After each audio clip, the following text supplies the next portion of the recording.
my Toronto. VK on the beat. Check. I'm in Toronto where you wanna get the city love. I'm from Toronto where you wanna get the city love. I'm in Toronto like we wanna get the city love. My city love me back for my city love. Welcome to episode 1150 of Toronto Mic'd, proudly brought to you by Great Lakes Brewery. Order online for free local home delivery in the GTA. StickerU.com. Create custom stickers, labels, tattoos, and decals. Palma Pasta. Fresh, homemade Italian pasta and entrees. The Yes, We Are Open podcast, a Moneris podcast production. The Advantaged Investor podcast from Raymond James Canada. RecycleMyElectronics.ca. Committing to our planet's future means properly recycling our electronics of the past. Redley Funeral Home. Pillars of the community since 1921. Canna Cabana. The lowest prices on cannabis. Guaranteed. And Sammy Cone Real Estate. Ask Sammy any real estate questions at sammy.cone@properlyhomes.ca. Joining me today, returning to Toronto Mic'd, is the City Councillor for Ward 11, Dianne Saxe. Dianne Saxe was my guest for episode 688 of Toronto Mic'd. That was recorded in her backyard in July 2020. I'll read the description I wrote at the time. Mike chats with Ontario's last Environmental Commissioner, Dianne Saxe, about her father, Morty Shulman, her career in environmental law, her years as Ontario's Environmental Commissioner, why that came to an end, and her excellent new podcast, Green Economy Heroes. That episode was a little over an hour. And since then, Dianne Saxe has been elected as a city councillor in my own Toronto. I jumped on a Zoom with Dianne to find out why she ran, how that election night was for her nerves, and what's next for her. Congratulations, Dianne, on winning the election and becoming a city councillor for Ward 11 in the city of Toronto. It's very exciting, I have to tell you. Quite exhilarating, a little daunting, but what a wonderful opportunity. Have you managed to catch your breath yet? No. Doug Ford cut in half the time between the election and taking office, which meant that there was no time for a break. We had to come off, in my case, 2 back-to-back election campaigns, and immediately the next day go frantically into hiring staff, setting up the office, as well as wrapping up the election campaign, picking up the signs, thanking the donors, the volunteers, the people who took signs, the endorsers, and studying up on the city's many laws and processes. It's busy. Now I'm even more impressed you took some time to Zoom with me this morning, so I appreciate it. Well, thank you. It's wonderful to work with you. I have questions, obviously, but first, if we could just step back a little, because as the Environmental Commissioner for Ontario, you were a nonpartisan officer of the Legislative Assembly of Ontario, and you were charged with upholding the province's Environmental Bill of Rights, nonpartisan. Okay, now, of course, Doug Ford eliminated the position, and earlier this year, you ran provincially as a member of the Green Party, but what made you decide to do that? And then please tell us what made you decide to run for city councillor after losing that election to the NDP's Jessica Bell. Well, when my office was abolished, because I told the truth on energy, environment, and climate, I had to decide what to do next. And for the first year, basically, I just kept doing the same things as essentially an unpaid People's Environmental Commissioner. I kept traveling Ontario, giving talks, educating people about the climate and environmental crisis and what we can do about it, providing consulting.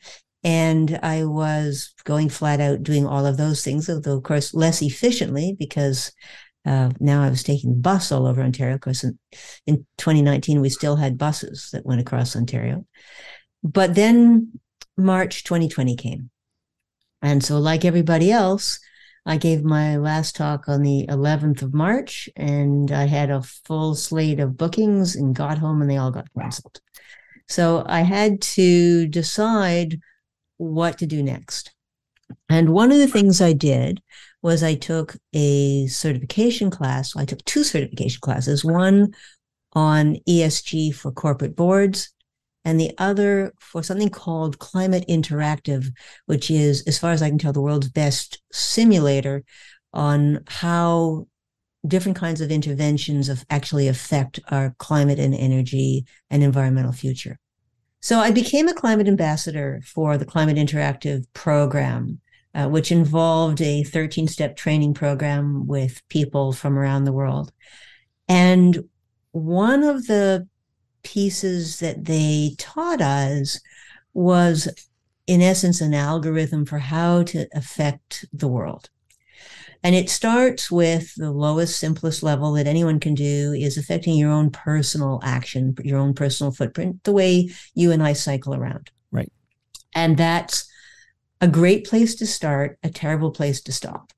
So where do you go from there? Well, the next thing is your family, your immediate friends, your immediate social circle. And I've worked on that for many years. But then it goes up sort of multiple steps. Now, the top layer were things that I could not possibly do. Great technological innovators, great cultural leaders, singers, actors, people who inspire large numbers of people. No, neither of those is ever going to be me. But the next layer down from that, the key thing was run for office. Now, I didn't like that suggestion at all. I have carefully avoided running for office for almost my entire adult life. As you know, my father was an MPP, so I got a close-up look at what that involves when I was a teenager and a young adult, and it was a life I did not want.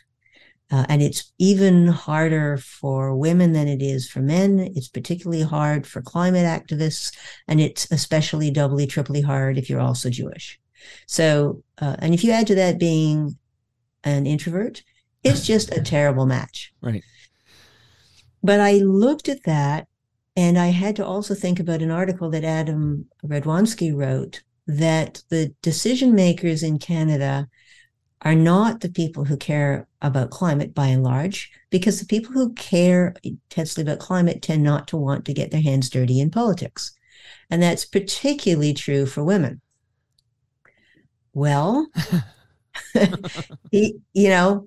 guilty as charged. I mean, it was absolutely pinned me to the wall on that. And so I had to sit with that contradiction for a while. And I came to the conclusion that whether I wanted to or not, whether it was comfortable or not, basically it was my obligation to step up. That those who can must. I'm at this position, point in my life where I can afford to work for long periods of time without pay. I mean, to get elected here, I worked for 2 years without pay. Right. That not many people can do that. It was a great privilege to do that. And in addition, I had also the privilege and responsibility, having been commissioner, of having been entrusted with many people's trust and hope. So I naturally thought at the provincial government level, because that's where I've done most of my work for the last 45 years. And the provincial government is the one that has the most authority over issues relevant to climate change, which we can see with the Doug Ford government doing one terrible thing after another. And I picked the Green Party after a long discussion with the Liberals because they're the only ones serious about climate. So I did for a year and a half. I was deputy leader of the Ontario Green Party. I was the principal author of their climate plan, Roadmap to Net Zero. I had significant influence on the other two pillars of the Green Party, the housing and mental health pillars. They gave me my choice of ridings. And so I did run in University Rosedale. And not to put too fine a point on it, I was creamed. But I will say, you did triple, if I read correctly, the number of votes for your party. I did. I did. But most people felt that they had to vote for a bigger party because they thought that somehow that would affect the number of seats that Ford had, even though that mathematically that was never possible. People couldn't get past it. Right. Anyway, at the end of the provincial election campaign, I was totally done in. And I promised myself and my family that I would spend the summer doing all the things that I had not done for them for the last 2 years, or frankly, when I was commissioner. I mean, I was just not a very available person. I was always working. And so that's what I set off to do with the summer, is to enjoy the summer, do some gardening, be a good mother and grandmother, and not to take on any new commitments until the fall. So and I started signing up for various volunteer gigs. The summer of Dianne, but then what happened? Well,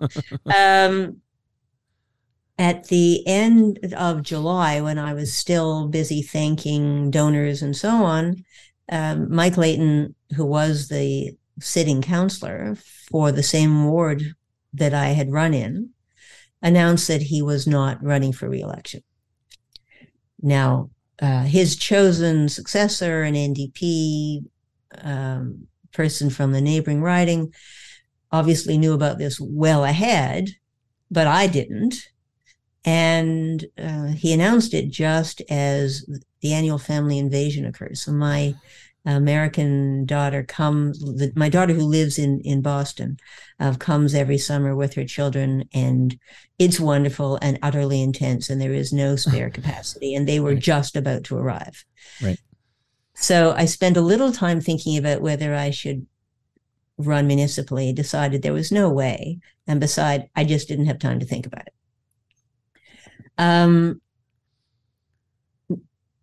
But for the next few weeks, and I think there were 3.5 or 4 weeks left until the nomination deadline, people kept contacting me to say, you really should run. Please run. You really, really should run. And I kept saying, this is not possible. I don't have the team that had run my provincial election campaign were not available to run a municipal campaign for various reasons. I had just asked everybody I knew for money. Surely I couldn't go back and ask them again. I mean, it just seemed ridiculous.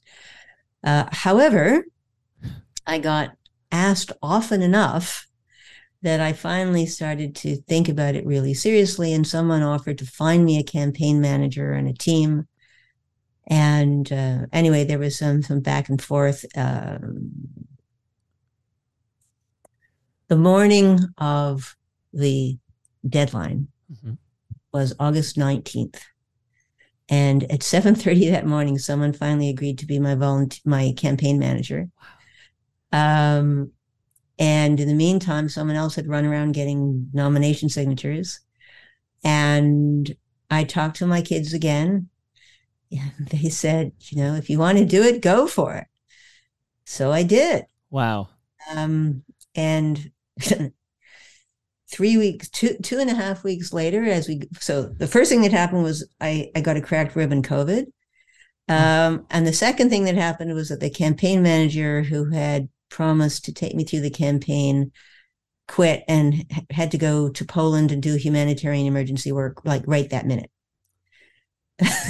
So it was a bit of a rough start, but I did get a new team and they worked their butts off. And in the end, we won by 123 votes in the middle of the night. Okay, 123 votes, which I believe was the the slimmest margin of victory of all the 25 wards. Okay, so all but one. All but one, yeah. There was one closer. Okay.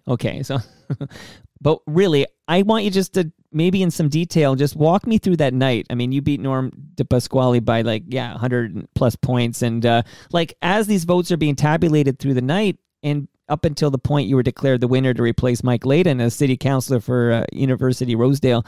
Please give me some detail. That sounds like quite the night.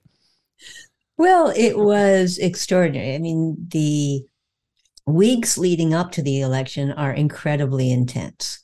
I'm a lawyer. I'm used to intense preparation for things. But when you're preparing for a trial, you have a little more control over the rhythm and the hours. I mean, the hours are really long. In in an election campaign, you've got very little control. You just have to be out there every day. Doesn't matter what the weather is. Doesn't matter how the people are reacting. Doesn't matter whether it's a holiday weekend. You just have to be out there knocking on doors, interrupting people, telling them, oh, yes, there's a third election in 13 months. And yes, you really should vote in this one, which a lot of people didn't want to do. And then, of course, election day itself, going to be out all day pulling votes, encouraging people to vote. And at the end of all of that, there's this other marathon that then begins. So I was watching the results with my son and son-in-law and grandson, who is 7. Okay. And at about, oh gosh, I can't remember exactly the time, but about 9 o'clock, the CP24 declared Norm the winner. I saw that. With 8 polls still to come. And my grandson, who had really worked quite hard in distributing flyers and putting out door knockers and helping with signs and talking to his friends. So he looked at the TV and he looked at me and he said, "Did Bubby lose?" Oh. Again, right? Was the, Sure. He didn't say that. But I'm thinking, oh my goodness, how do I come up with an appropriate response to him? Like, what's the right thing to say at that moment to still give him hope that there is, that it's worth trying these very hard things, that we really might be able to do something for his future? And as I was struggling to come up with something, his father stoutly said, "There are still 8 polls we don't know yet," which was very good of him. So that was great. So we just stayed there and watched for a while longer. And then eventually the 70th poll was reported. And suddenly I was in the lead by 130 votes. Wow. So with 7 polls still to report. So we waited for a while, and it ended up being the same for 2 hours. Yes. Right? We never got the results of the other 7 polls, and the numbers never changed. So, I mean, eventually I had to go down to where my team was. We had a group at the Victory Cafe, and I got there. Everybody was cheered, but we didn't know yet what the result of the election was going to be. So it's sort of hard to have a party when you don't know what's happened. Right.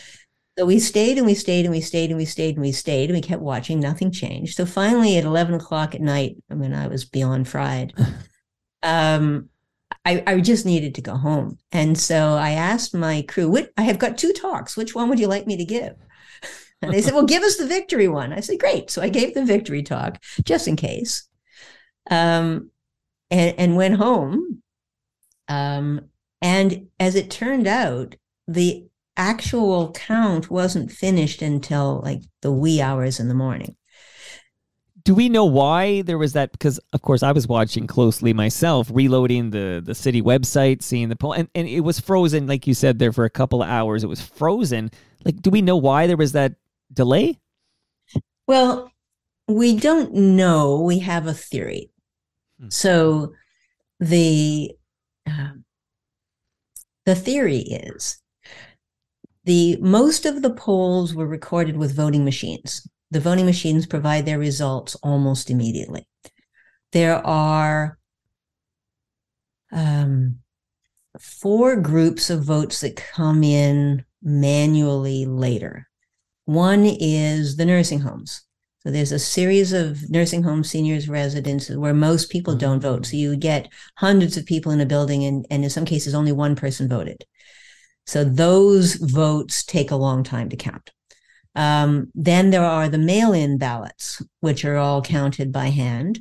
Plus there were the 2 advance polls. So those all take a little longer. Our theory is that the big jump that happened when I went into the lead by the 130 was the advance polls and the mail-in votes. And the extra 7 polls that reported at 1:30 in the morning, but only changed the results by 7 votes. Those were probably the nursing homes. Okay, did anyone on the campaign team, or maybe yourself, reference Dewey defeats Truman?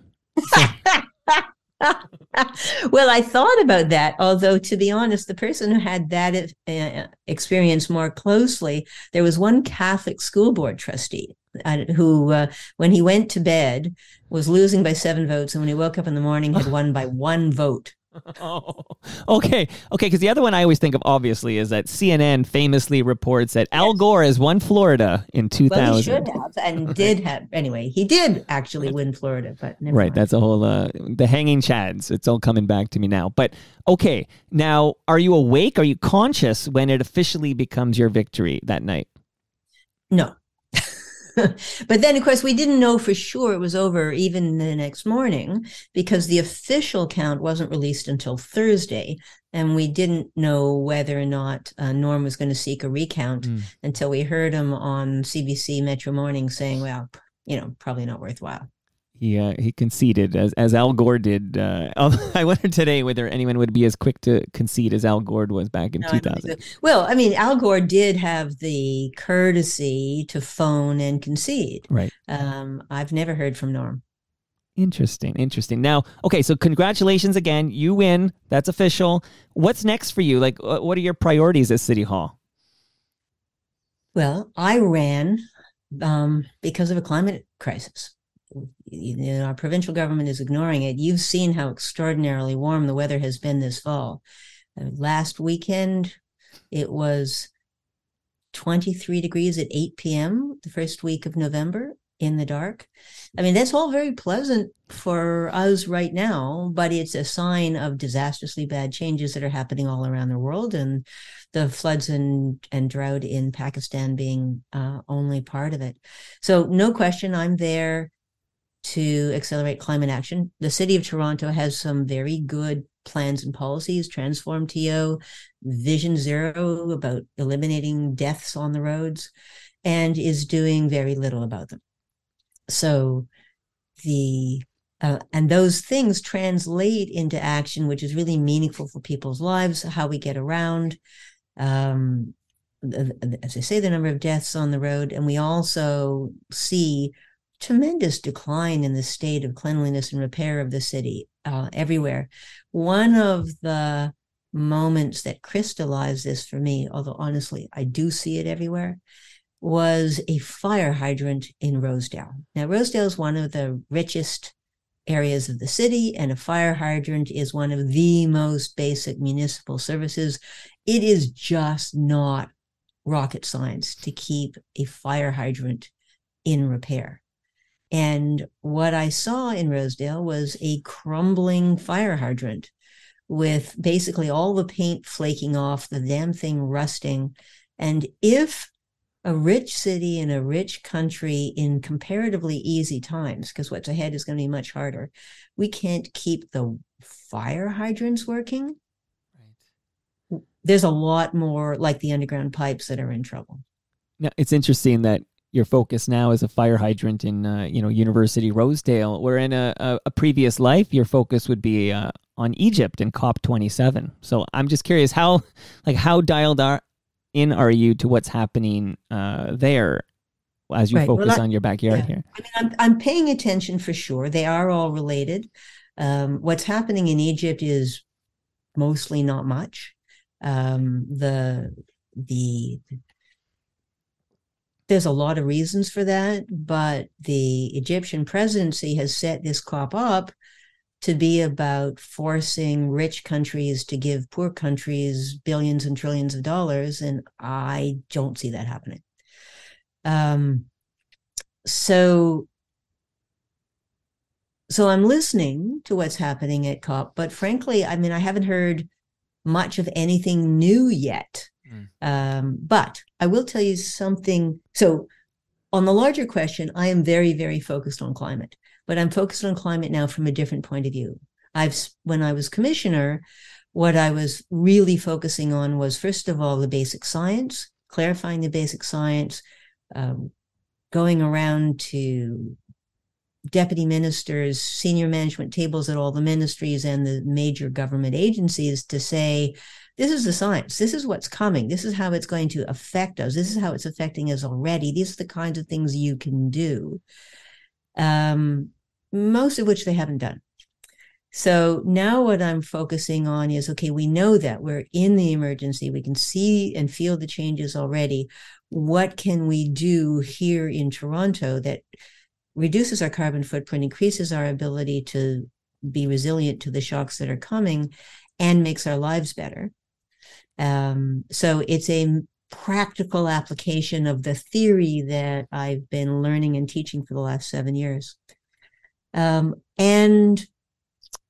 there's also links. So one of the things, as you know, you and I worked together on Green Economy Heroes for the last 2 years, and it's 2.5 years, and it's been great. And I started the podcast looking for hope. Like in the face of all the incredible and accelerating bad news, I've got 5 grandchildren. I really care about their future. How do we find hope in the avalanche of bad news? Well, one of the ways to find it is looking at the innovators who are running green businesses.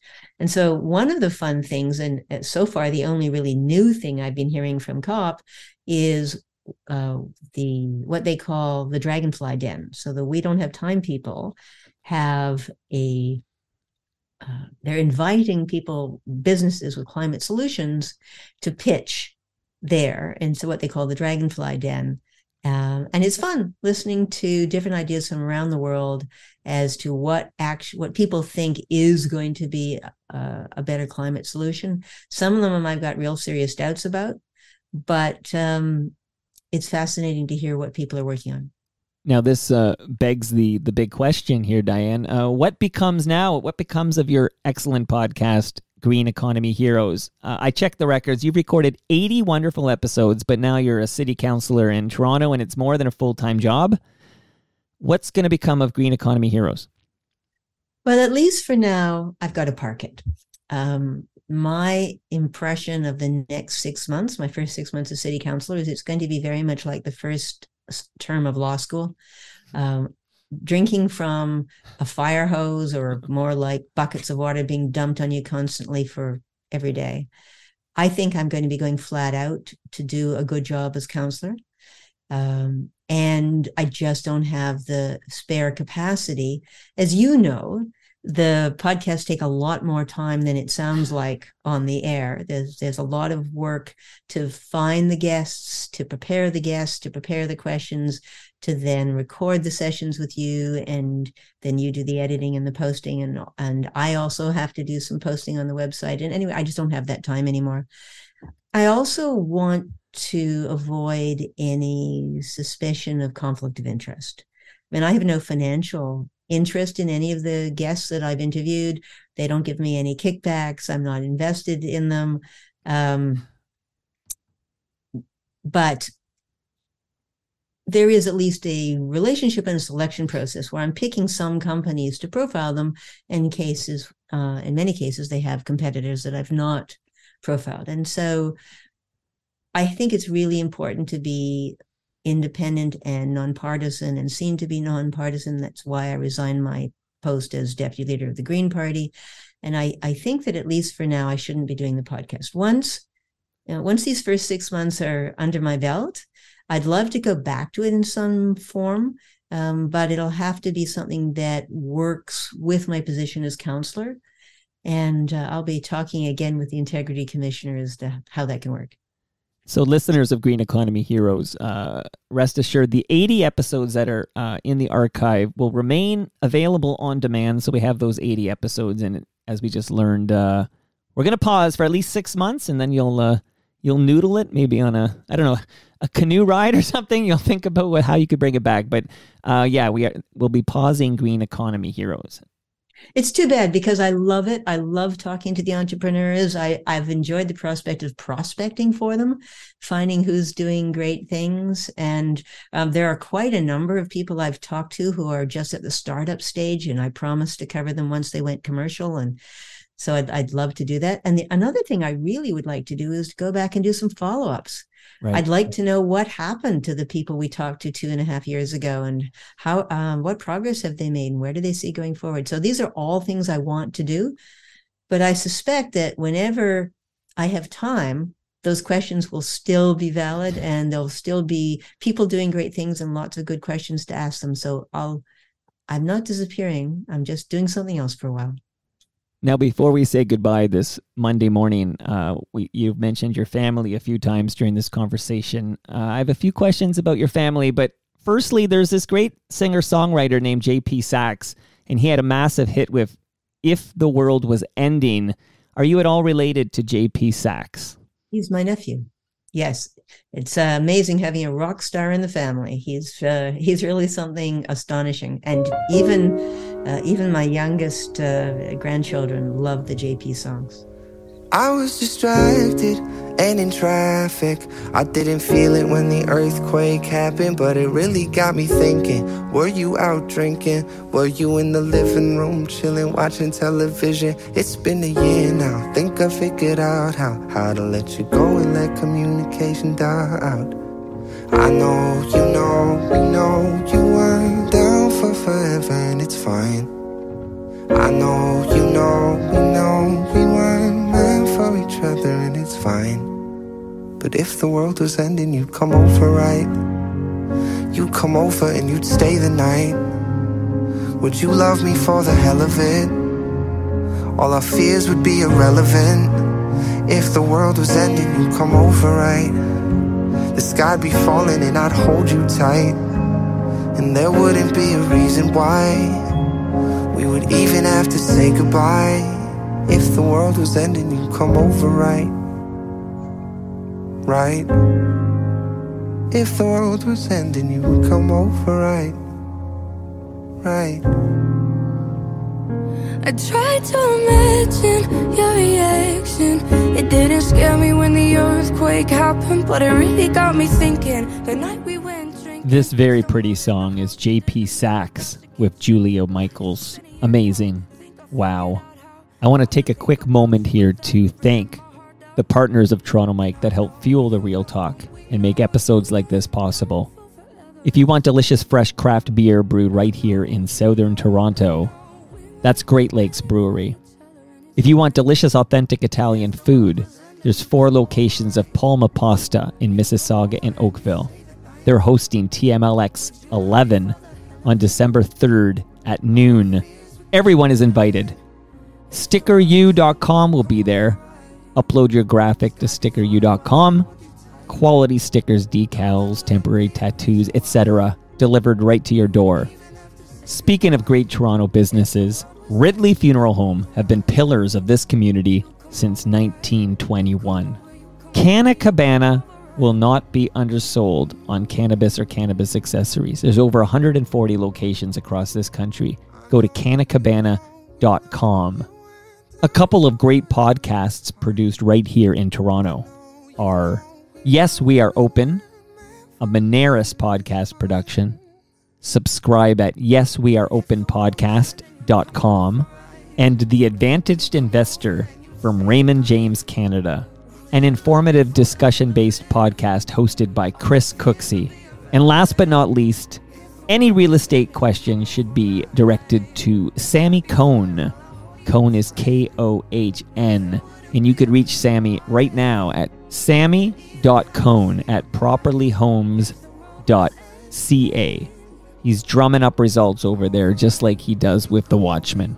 Now back to my conversation with City Councillor Dianne Saxe. Wonderful, wonderful musician. Now, you said 5 grandchildren? Did I count correctly? I have 5 grandsons. Okay, 5. Wow, 5 grandsons. Okay, that's a starting lineup for a basketball team ready to go there. So okay, now. Well, maybe they need to be able to walk first. Oh yeah, baby steps, literally. Okay, so your daughter Rebecca Saxe is a professor of cognitive neuroscience and associate dean of science at MIT. And not to be outdone, but your daughter, Dr. Shoshana Saxe, is an associate professor in the University of Toronto's Department of Civil and Mineral Engineering and Canada Research Chair in Sustainable Infrastructure.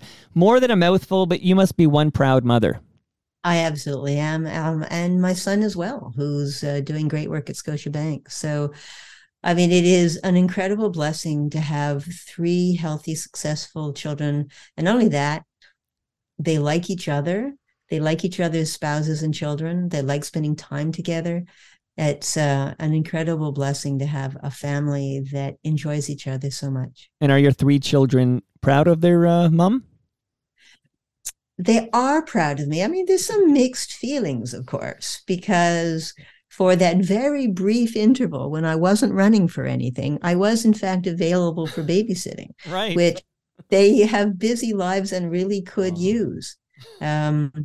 And here I am launching into something else again. Well, I know well the value of that. Absolutely. Now, okay, one more question. You mentioned your father, Morty Shulman. Yes. And he was elected to office twice. I guess he served 2 terms as a High Park, as MPP for High Park. If your father were here today, what do you think he'd have to say about your victory? Well, I think he'd laugh. I think he'd be proud of me. I think he would worry for me. I think he would worry about the abuse that comes to the and hostility and aggression that comes to people in public office now. We've been warned by the security team at the City Hall of some precautions we have to start taking, and panic buttons and changing our routines so that we're not predictable about where we go and when we go, and trying to hide my personal information and so on. So he'd be worried for me from that point of view. But I wish I could talk to him about strategy. Both to him and to my late husband. They both would have given me really good, useful advice, and I miss them terribly. Thank you again for this, Dianne, and congratulations once more. Now, get back to work. Okay, I'm going. And just for anyone interested, my new website will be diannesaxe.ca. We're going to have a newsletter, and we will be looking for citizen volunteers to speak up and show up when climate-related issues come to city council, come to committees. So if you care about the future, you've got to do something about it, get involved, and we'll be helping. And that brings us to an end to our 1150th episode. I'm Toronto Mike. You can follow me on Twitter at Toronto Mike. Dianne Saxe is at Dianne Saxe. Don't forget the E at the end of Saxe. Our friends at Great Lakes Brewery are at Great Lakes Beer. Palma Pasta is at Palma Pasta. Sticker U is at Sticker U. Moneris is at Moneris. Raymond James Canada are at Raymond James CDN. Recycle My Electronics are at EPRA_Canada. Ridley Funeral Home are at Ridley FH. Canna Cabana are at Canna Cabana _. And Sammy Cohn Real Estate is at Sammy Cohn. That's KOHN. See you all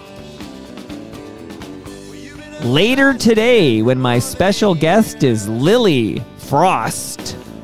It's been 8 years of laughter and 8 years of tears, and I don't know what the future can hold or will do for me and you, but I'm a much better man for having known you. Oh, you know that's true, because everything is coming up rosy and green.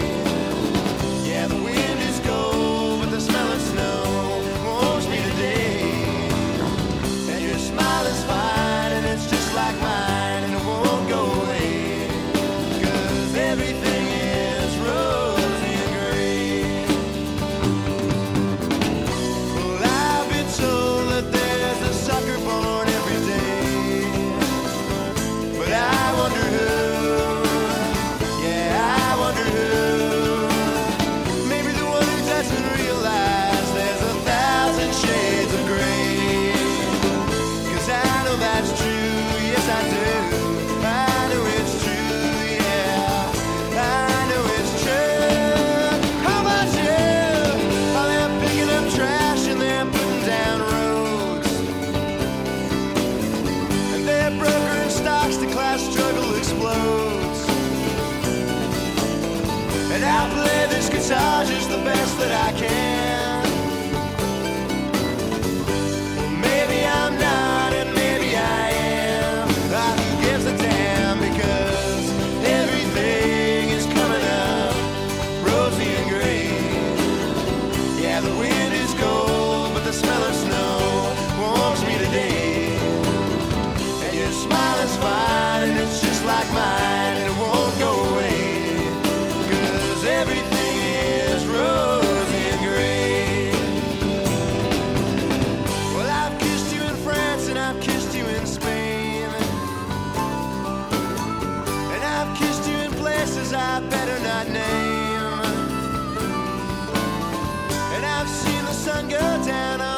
America.